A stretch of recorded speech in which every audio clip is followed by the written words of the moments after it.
जय श्री राम मित्रों, जय बागेश्वर धाम। आज थंबनेल में ऐसा क्यों दिया हुआ है, इसका मैं आपको पूरा जवाब दूंगा। बस आपसे अनुरोध है, आपसे बस इतना ही अनुरोध है कि पूरा वीडियो को देखिए। अगर आप बालाजी के सच्चे भक्त हैं, सच्चे सनातनी हैं, तो इस वीडियो को अवश्य देखिएगा। क्योंकि मैं 2 दिन से वीडियो नहीं ला पाया, उसके पीछे रीज़न था मेरी तबीयत खराब थी। उसके बावजूद भी आज भी मेरी थोड़ी तबीयत ठीक हुई है, तब भी मैं आज ये वीडियो लाया हूँ। इसके पीछे रीज़न कुछ नहीं है, ऐसा आप मत समझिएगा कि थंबनेल में लिख कर मैंने आगे कुछ बताया है या कुछ जो बताऊंगा ये सिर्फ व्यू पाने के लिए या फिर लाइक पाने के लिए। तो आपसे मेरा अनुरोध है कि इस वीडियो को ना आप लाइक कीजिए, ना आप कुछ मत कीजिए। कमेंट में अगर कुछ बोलना हो तो कुछ बोल भी दीजिए, मुझे गलत बोलना चाहते हैं गलत बोल दीजिए, मगर इस वीडियो को शेयर अवश्य कीजिए। क्योंकि इस वीडियो को देखने के बाद आपको भी गर्व होगा सनातनी होने पर, और मेरे बातों पे आपको सचमुच में समझ में आ जाएगा कि मैं आखिर ऐसा थंबनेल में क्यों लिखा हूं और वीडियो बनाने का उद्देश्य मेरा क्या है। देखिए, ऐसा है ना, मैं आज 3 पहलू पे बात करूंगा। पहला क्या रहेगा कि आखिर सनातन इस देश में ऐसा क्यों हो जाता है सनातन के साथ। दूसरा, धीरेन्द्र शास्त्री जी को, हमारे गुरुदेव जी को फंसाने की साजिश आखिर कहाँ से हो रही है और क्यों हो रही है। और तीसरा, इन सबको सबक कैसे सिखाएंगे। जो हमारे सनातन पे उंगली उठाते हैं उनको हम सबक कैसे सिखाएं, इस पे भी बहुत आवश्यक है बात करना।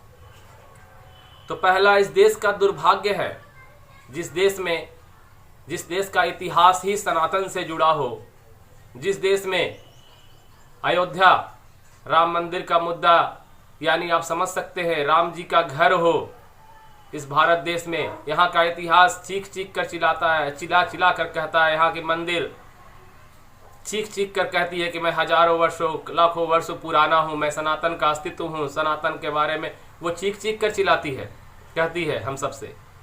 पूरे विश्व को मालूम है सनातन जो धर्म है वो सबसे पुराना है, मगर हमारे भारत में इसे हमेशा अग्नि परीक्षा देनी पड़ती है।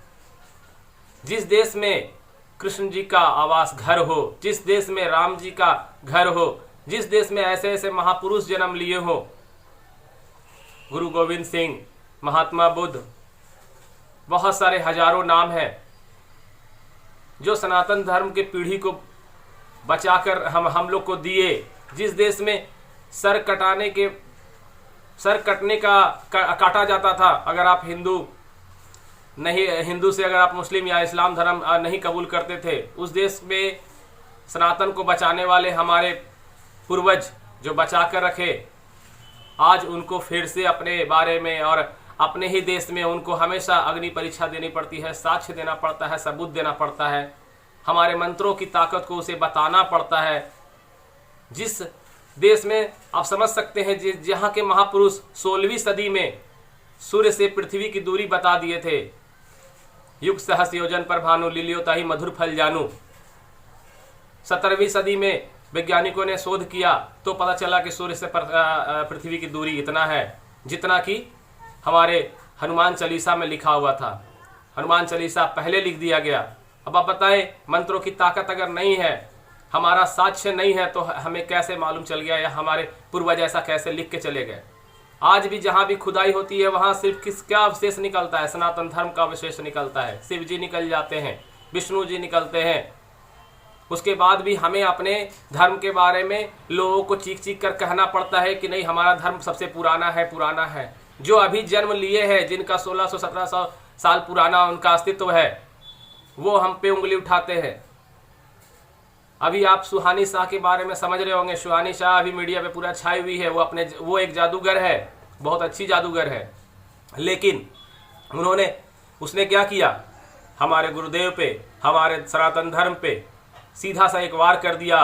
क्योंकि यहाँ कहने पे कुछ नहीं जाता है। दूसरे धर्म के लोग तो उस पर क्या करते हैं, फतवा जारी कर देते हैं, लेकिन हमारे धर्म में सुनने वाले लोग हैं, दया करने वाले लोग हैं। हम लोग किसी पे जल्दी लांछन नहीं लगाते हैं, हम लोग दया और मोह माया के चक्कर में रहते हैं। हम लोग किसी पे गलत टिप्पणी नहीं करते हैं, नहीं चाहते हैं हम सब किसी के बारे में उल्टा सीधा बोलना, इसलिए हमें कोई भी कुछ भी बोलकर चला जाता है। सुहानी शाह का कहना है कि ये जो हमारे गुरुदेव दिखाते हैं, बागेश्वर धाम सरकार दिखाते हैं, वो सब क्या है, एक कला है, एक जादू है।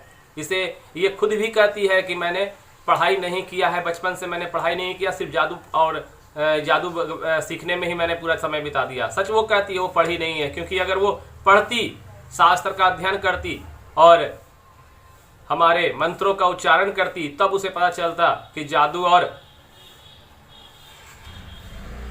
ये मंत्रों की शक्ति में, दिव्य शक्तियों में क्या अंतर है। जैसे जमीन से आसमान की अंतर है ना, जैसे दिन और रात में अंतर है ना, वैसे जादू और दिव्य शक्तियों में अंतर है। मैं उसे भी एक चैलेंज देना चाहता हूं कि अगर तुम सचमुच में अगर ऐसी जादूगर हो तो चलो ऐसा कर लो कि जैसे अभी बागेश्वर धाम सरकार ने रायपुर में 5 लाख लोगों के बीच में से पहले पर्चा बनाकर किसी को उठा दिया, तो मैं तुम्हें कहता हूं कि 5 लाख छोड़ दो, 2-4 हजार के बीच में से किसी भी लोग के लिए पहले तुम उसके बारे में बता दो, उसके बाद किसी को भेजो कि उसे उठा के लाया, उसे ही आदमी का तुम पहले से नाम लिख दो। चलो उसके बारे में सिर्फ नाम लिख दो, या उसके पिताजी का नाम, या उसका कोई भी आप तुम उससे जुड़ा हुआ कुछ भी चीज लिख दो जिसको उठा कर लाए हम पहले, लेकिन लिख देना, तब हम समझ जाएंगे कि तुम्हारे में भी वो जो बागेश्वर सरकार कर रहे हैं वो भी जादू है, और फिर मैं सनातन को हमेशा के लिए छोड़ दूंगा। चलो ये मेरा ओपन चैलेंज तुम्हारे तरफ से, मैं हमेशा के लिए तो फिर सनातन धर्म छोड़ दूंगा। मंत्रों की ताकत तुम्हें पता नहीं है, मंत्रों में ऐसे ऐसे ताकत होते हैं, ऐसे ऐसे दिव्य शक्तियां हैं।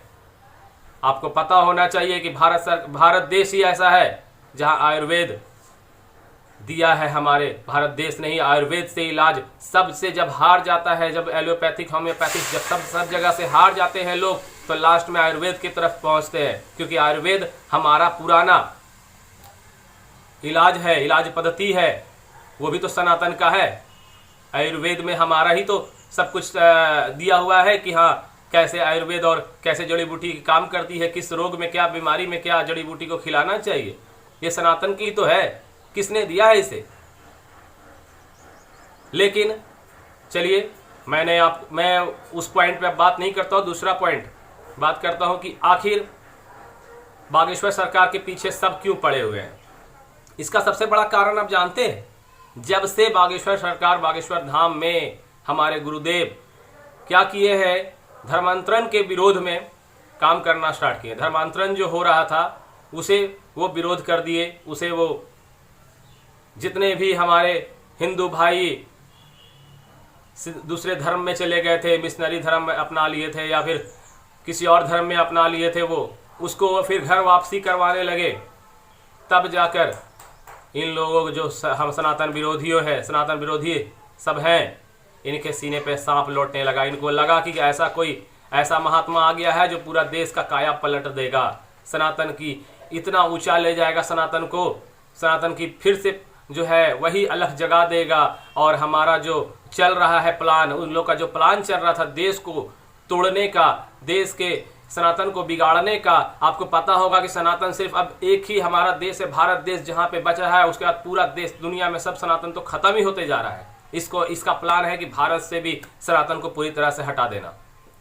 इसलिए इन लोगों का सीने पे सांप लौटने लगा और ये सब क्या किए, हमारे गुरुदेव के खिलाफ साजिश रचने लगे हैं और इन्हें बर्बाद करने के लिए, इन्हें बदनाम करने के लिए इधर से उधर की बातें कर रहे हैं, इधर से उधर की बातें निकाल रहे हैं। कुछ मीडिया, सोशल मीडिया ऐसे ऐसे है कि मैं उनके बारे में क्या बात कहूं। लेकिन आप खुद जानते होंगे इस देश का सचमुच में दुर्भाग्य है कि हमारे यहाँ इतने साक्ष्य होने के बाद, हमारे यहाँ इतने सबूत होने के बाद भी हमें अपने देश में और अपने भारत देश की महिमा को जानकारी रहने के बाद भी ये क्या कहे हम आपको, आप खुद सोचे।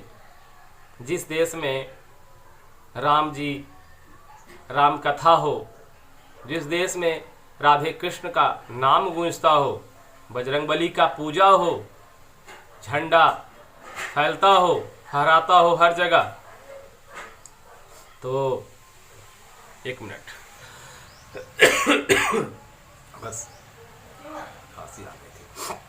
तो मैं आप सबको बताना चाहता हूं कि जिस देश में हमारे सनातन भाइयों को, हमारे सनातन को हमेशा अग्नि परीक्षा देनी पड़ती हो, उस देश में आप क्या समझते हैं हमें क्या समझ के रखे हैं, सब सनातनी को क्या समझ के रखे, कमजोर समझ के रखे हैं।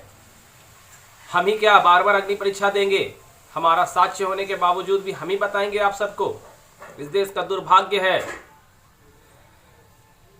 कि जहां ऐसे ऐसे महापुरुष जन्म लिए और उसके बाद भी हमें, अरे हमारे सनातन को बचाने का हमारे पूर्वजों पे बहुत बड़ा योगदान है।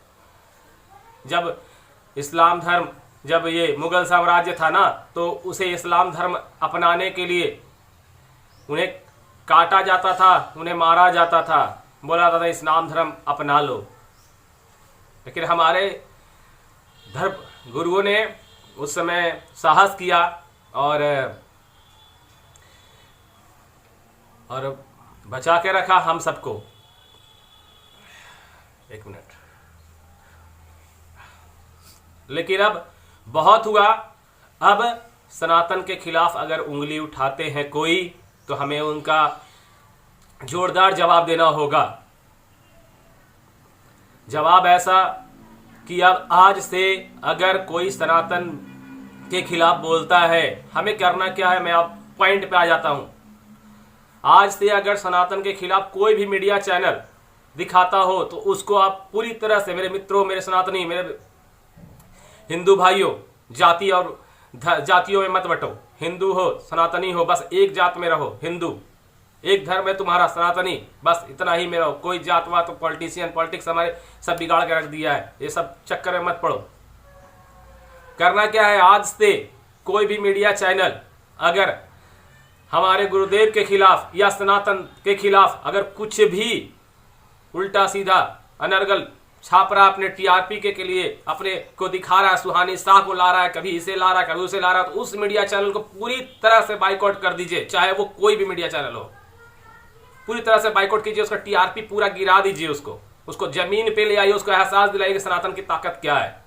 दूसरा, अगर कोई भी नेता किसी भी तरह का अगर बयान देता है, मुझे उससे मतलब नहीं, वो बीजेपी का है, कांग्रेस से है या फिर किसी और दल से है, बस सनातन के खिलाफ अगर वो बोलता है तो उसको पूरी तरह से बाइकआउट कीजिए। एक वोट नहीं मिलना चाहिए उसको सनातन का।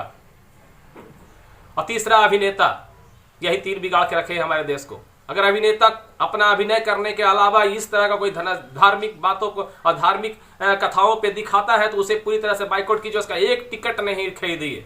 पूरे सनातन समझ में आ जाए, उसे ताकत दिखाइए अपना हिंदू सनातन का, तब जाके समझ में आएगा ये लोगों को कि हमारे पे उंगली उठाने का इल्जाम क्या होता है। मैं और क्या कहूं आप सबसे, बस इतना ही। सनातन हो, एक रहो भाई, वरना सब टूट जाओगे और सबको तोड़कर बिखेर दिया जाएगा। ये सब मीडिया चैनल कहाँ मर गया था जब मिशनरी सब में हमारे सनातन भाइयों को 2-2, 4-4 लाख रुपया का लालच देकर बदला जाता है? ये सब क्यों नहीं दिखाता है? कभी भी नहीं दिखाया ये सब। आज ये सब सिर्फ हमारे गुरुदेव के खिलाफ, और फिर अभी जो है सुहानी शाह, तो ये इसको लाकर हमारे धर्म को बिगाड़ने का। और एक मीडिया चैनल और है जो लनफन बकते रहता है, यूट्यूब, वो सब सोशल मीडिया है, वो तो ढोंगी बाबा बोलता है, ये बोलता है, वो सब आप तो अनसब्सक्राइब जाके करिए, वो सबका चैनल जाके कमेंट कीजिए, वो सबको बताइए कि सनातन की ताकत क्या है। नहीं तो फिर एक समय आएगा कि हम लोग सबको सड़क पे आना पड़ेगा। सड़क पे आके हमें धरना देना पड़ेगा, सरकार से मांग करना पड़ेगा कि हमारे सनातन के खिलाफ अगर कोई करता है तो उसे देशद्रोह का सजा दिया जाए, और नहीं तो सनातन के खिलाफ एक कानून बनाया जो सनातन के खिलाफ अगर कुछ भी बोलता है उसको सजा मिले।